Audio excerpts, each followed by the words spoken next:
Hi, this is Chris West from Echo Houses of Vermont. That's my company, and House Calls Vermont. That's the radio show and YouTube channel that I have with my friend Jim Bradley talking about building science. In this short video, we'll be talking about how to properly create a vapor open roof for the tiny house, unheated tiny house you're building.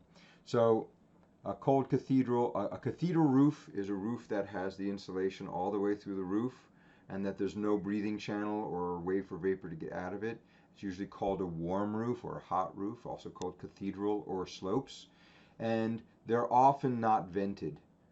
So what we're doing in this particular video is we're showing you how we now create a cathedral ceiling that is not a warm ceiling, because we're creating a venting channel above the actual insulation, and we're putting a vapor open membrane on the top, so moisture that gets trapped in that space in the insulation between the studs has a way of drying out.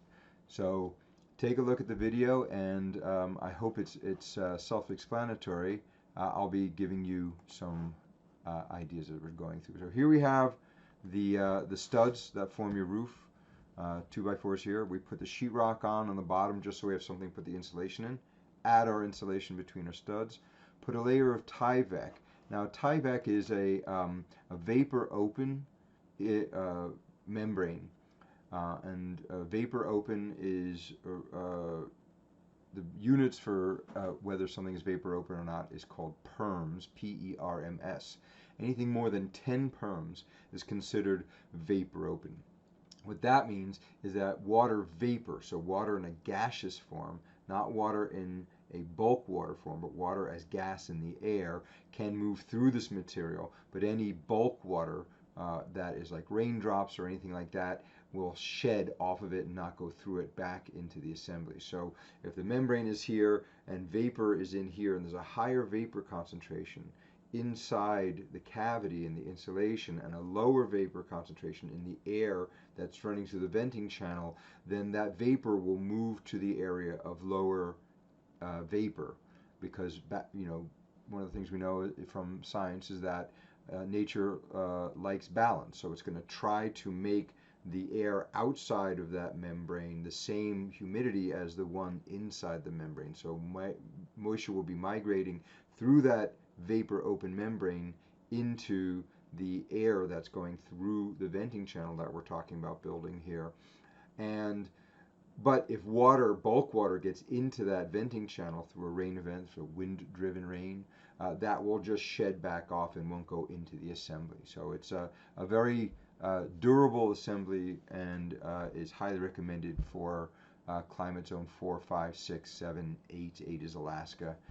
4 is like Washington, D.C. So now what we've done is we've put down our sleepers, and our sleepers are 2x3s laid on flat on top of the roof rafters, but between on top of the Tyvek. So you've got your roof rafter, you've got your Tyvek that is taped at all edges and seams, and then on top of that you lay your 2x3 on flat and screw that through. Once we've got that done, we can then move to the actual roof, which is going to be disconnected. We put a layer of OSB on top, and then on top of that we're going to put our roofing. Whether you have an ice and water shield below that before you have your shingles or not is another thing. And this is what we get. So we get a venting channel which is created. This is an 1.5 inch tall venting channel, which is pretty much the industry standard. There's some people that will say a venting channel of 3/4 inch is okay. On a roof, we really want it to be that 1.5 inch, because we want to get as many air changes per hour through the channel as possible to wick away any moisture. On an exterior wall, we often use 1x4 or 1x3 strapping, and that is 3/4 inch.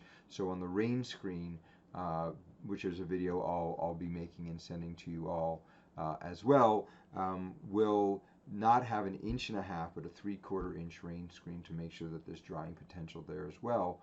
But this is how we build this cold hot roof, or cold cathedral. Thank you very much, and if you have any questions, feel free to send me an email at info@echohousesofvermont. That's ECOHOUSESOFVT. I'll put that in the video as well. And good luck.